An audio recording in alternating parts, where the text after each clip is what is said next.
Audiovisual Clips.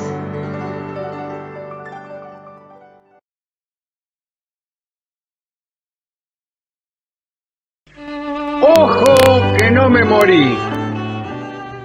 Muchos en la historia han temido que su muerte fuera decretada o confirmada o certificada por equivocación. El filósofo Schopenhauer dejó expresas instrucciones para que su cuerpo permaneciera durante 5 días expuesto para evitar cualquier posibilidad de error. El escritor Christian Andersen tenía el mismo temor. Por eso siempre dejaba en el espejo de la habitación en donde apolillaba un cartel que advertía: "No estoy muerto", y daba detalladas instrucciones de quién y cómo debían revisarlo. En Inglaterra, una dama de fortuna que dudaba de la contundencia de la muerte dejó una importante suma de guita, no de dinero, a su médico personal, el doctor Charles White, a condición de que jamás fuera enterrada, su cuerpo permaneciera momificado y preparado para una nueva oportunidad. Bueno, si te momifican, no vas a tener una buena vida. No. Bueno, Claro. y así se hizo. Tras su muerte, todos los días, por orden del aristócrata y durante muchos años, el doctor White, con 2 testigos confiables, revisaba a esta señora, para ver si encontraba algún signo vital. Esa situación se hizo famosa y el poeta Tomás de Quincy recuerda haber peregrinado a Manchester para ver a la señora, en ese entonces habitantes de un cómodo placar. Bien. Sí, la tenían ahí en el placar por si acaso. ¡Qué impresión, por favor! Ahora bien, a la muerte del Dr. White, los herederos de la dama decidieron deshacerse de ella y transfirieron la momia al Museo de Historia Natural de Manchester. Cuenta el doctor López Mato, al que mucho le debemos, ¿no?, que en su libro, tiene muchísimos libros, todos ellos maravillosos, que los criterios para determinar cuándo una persona era finada, salvo en los casos en que los signos eran muy ostensibles, ¿no? Bueno, estos criterios fueron cambiando a lo largo de los siglos. A veces los médicos antiguos se equivocaban. Durante mucho tiempo se sucedieron historias de errores que terminaban con muertos que no lo eran. Una de las primeras voces que alertó del peligro de las sepulturas aceleradas fue la del filósofo inglés Francis Bacon. En su Historia de la vida y de la muerte, narra la desgracia de Duns Scoto, el teólogo franciscano escocés, que murió inesperadamente en 1308 cuando visitaba Colonia. Cuenta Bacon que Scoto caía a veces en una especie de coma y por esa razón temía ser enterrado vivo.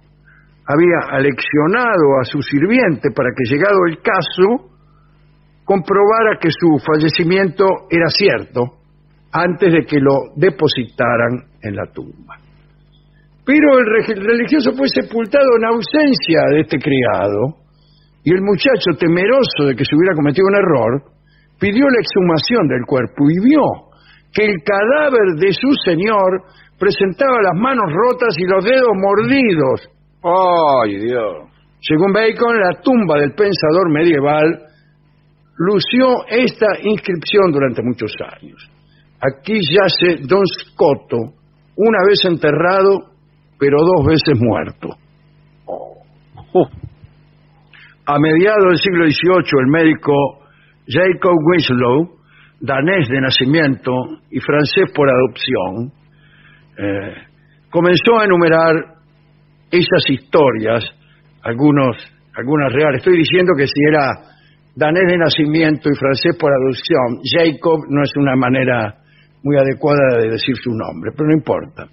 El caso es que es un libro acerca de resucitaciones milagrosas, muertes dudosas y entierros precoces. Todos estos escritos solo tenían un factor en común: el miedo a que se lo dé a uno por muerto equivocadamente. En los testamentos realizados en París a mediados del siglo XVIII, muchísimos de ellos incluían salvaguardas para prevenir un entierro precipitado. El problema era definir en qué momento concreto había dejado a alguien este mundo. En su historia natural, Plinio el Viejo decía que pese a los muchos signos externos que sugieren la muerte, no los hay que lo aseguren por completo. Por su parte, Galeno reconocía la dificultad de determinar la muerte en ciertas condiciones, como por ejemplo la histeria, la asfixia, la catalepsia y la intoxicación alcohólica. Atención. Sí. Muchos siglos después, el proceso de certificar una defunción no había cambiado en nada desde la Roma clásica. La ausencia de latidos del corazón y la falta de respiración y sensibilidad bastaban. Con eso ya te hacían finado. El doctor Winslow decía que el signo indiscutible de la muerte era la descomposición. Bueno, Claro, ya es tarde, claro. ahí sí, dice, un finado era finado. Y enumeraba una serie de maniobras para corroborar la partida. Recomendaba frotar sobre las narices de los supuestos muertos ajo, cebolla o rabanitos como estímulo. Claro. Bueno. En 1787, el médico francés François Thierry, que defendía que la mayoría de la gente no moría hasta un tiempo después de aparecer los signos cadavéricos, propuso que en todas las ciudades francesas se construyeran unos mortuorios en los que depositar los cadáveres hasta que aparecieran los primeros indicios de putrefacción, que era la muestra indudable de que la muerte era real. Al año siguiente, el alemán Johann Peter Frank recomendó que los cadáveres se mantuvieran sin enterrar de 2 a 3 días. Por razones obvias, desaconsejó que esto se hiciera en las casas particulares y sugirió la construcción en cada ciudad de una Totenhaus, una casa de los muertos. La propuesta de Frank, uno de los más influyentes médicos de la época, fue aceptada. El primero en seguir esos pasos fue el doctor alemán Christoph Wilhelm Hufeland de Weimar. En 1790 diseñó una casa de los muertos para sus conciudadanos. Era el médico del rey Federico Guillermo III de Prusia, era el médico de Goethe y de Schiller. El doctor Hufeland bautizó su peculiar tanatorio como Vitae Dubiae Asylum, asilo de la vida dudosa. La construcción comenzó en 1791. El edificio contaba con una sala con 8 camillas para cadáveres y estos se vigilaban a través de una ventana. Para acelerar el proceso de descomposición y resolver rápidamente cualquier duda, se elevaba la temperatura del edificio. Un encargado mantenía el fuego para calentar el agua que circulaba por un conducto bajo la sala destinada a los cuerpos sin vida. En 1795 se inauguró en un cementerio de Berlín otro de estos tanatorios preventivos. En este caso la vigilancia estaba automatizada con un mecanismo bien simple. Un cordel atado por un extremo a los dedos de los niatos y por el otro una campana. Así que si uno resucitaba, hacía sonar la campana y listo. En muchas ciudades se fueron levantando este tipo de construcciones y bueno. Wilkie Collins y Mark Twain visitaron esos lugares y contaron lo que vieron. El más lujoso es el que estaba en Múnich. En él, la ubicación del finado dependía de su riqueza, como en tantos otros lugares. Es decir, había habitaciones lujosas y no tanto. Bueno, allí la forma de detectar las resurrecciones era muy peculiar. Los cadáveres lucían cuerdas atadas a los dedos, pero ligadas a un órgano de fuelles, un mira usted. armonio. Sonaba música. Lindo.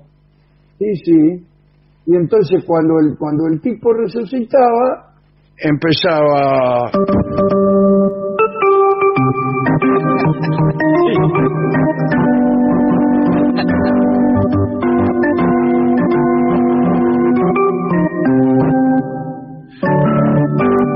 como Fast Water. Sí, todos los dedos usaban ahí, me parece. Sí, claro. Había un problema, muchas noches la hinchazón de los cuerpos disparaba el invento. Claro.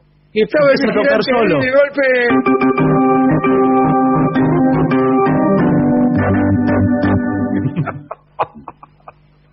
Dice la crónica que se veía repetidamente la carrera espantada de todo el personal de aquel establecimiento. Ya en el siglo XIX la certificación de la muerte seguía siendo un tema a resolver. La situación era tan escandalosa que en 1837 un profesor de toxicología italiano llamado Pietro Mani donó 1.500 francos de oro a la Academia de Ciencia Francesa como premio para el que realizara el mejor trabajo sobre los signos de la muerte. La Academia lanzó el premio Mani en 1839. 10 años más tarde fue declarado desierto en 3 oportunidades, pero finalmente el premio fue adjudicado al doctor Bouchut. Bouchut se llamaba, que sugirió utilizar un estetoscopio para determinar la existencia o no de latidos. Sugirió que ese aparato podía utilizarse para confirmar el cese de los latidos del corazón. Si estos dejaban de oírse durante 2 minutos, chau. Chau, Claro. pero. Estoy saludando a un vecino que pasó por aquí. Bueno, esto fue un gran avance, pero no alcanzó. Un tal Middeldorf proponía clavar en el corazón una aguja larga, terminaba en una banderita. Si se movía la bandera, era que el corazón latía. También se presentaron peluqueros que eran muy hábiles para determinar circunstancias capilares propias de los muertos. La propuesta fue descartada porque no podía ser aplicada a los pelados. Bueno, el caso es que el pavor al enterramiento prematuro fue abandonado ya desde principios del siglo XX. Y había películas sobre Sí. esto todavía. Sí, También señor. se desarrollaron, esto es un anexo, ataúdes dotados de todos los medios de comunicación con el exterior, tapas de vidrio, sistemas de alarma, iluminación y tubos para comunicarse con la superficie. Filantrópico conde ruso Karnis Karnicki diseñó un dispositivo que a la menor impresión izaba una banderita avisando del inesperado retorno. Digamos, para terminar, que ese ataúd, equipado con ventilación y alimentos, incluso, fue puesto a la venta con el nombre de la Carnis. El conde viajó con su invento para promoverlo, llegó a probarlo, no en su persona, sino en lo de un tal Faropo Lorenzo, un italiano, que voluntariamente permaneció enterrado allí desde el 17 de diciembre hasta el 26 de diciembre de 1898, 10 días, ¿va? Lo sacaron sano y salvo, vivito y Claro. coleando. Bueno, esto es todo lo que queríamos decir, ¿no? ¿Se acuerda la película de Ray Milland? El entierro prematuro. Sí, que tenía un ataúd que tenía como una manija, porque como él padecía de catalepsia, tenía Claro, miedo claro. que lo tierren vivo. Sí, sí. Y apretaba como una manija y la puerta del ataúd se abría. Sí, señor. Quiero decir que había desaparecido el temor, pero había muchas películas ambientadas incluso en el siglo XIX en donde aparecía esto, este tema. Curioso, ¿a quién se lo podemos dedicar? Bueno, a Ray Milland. Sí. Se lo voy a dedicar, si usted me permite, a mi padre, Bueno, porque justamente hoy es un aniversario de su muerte. sí. De manera que hemos hecho casualmente este tema tan macabro, si se quiere, pero también un poco divertido. Entonces aprovecho para recordarlo a él. Algunos dirían, donde quiera que esté. Yo Sí. sé dónde está, en mi cerebro. ¿Dónde va a Sí. estar? Sí, señor. En mi cerebro, bajo la forma de ideas, de pensamiento, de recuerdo y de amor. Sí, señor. Bueno, ¿con qué canción podríamos ilustrar esta charla? Ya que hablábamos de mi viejo, Sí. escucharemos uno de los tangos preferidos de mi viejo. Muy bien. Preferido, digo, de su repertorio, ¿no? Sí. Era muy buen cantante. Así que escucharemos El Bulín de la calle Ayacucho. Elegimos la versión de Jorge Vidal.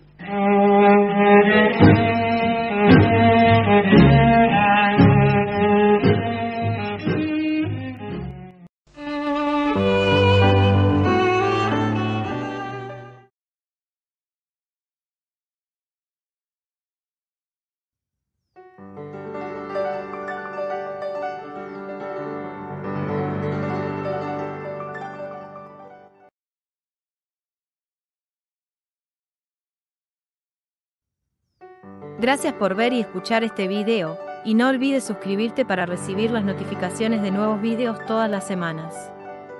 Dale a me gusta si te gustó, y comparte en las redes sociales para que el canal siga creciendo, y trayéndote a los mejores exponentes de las artes audiovisuales.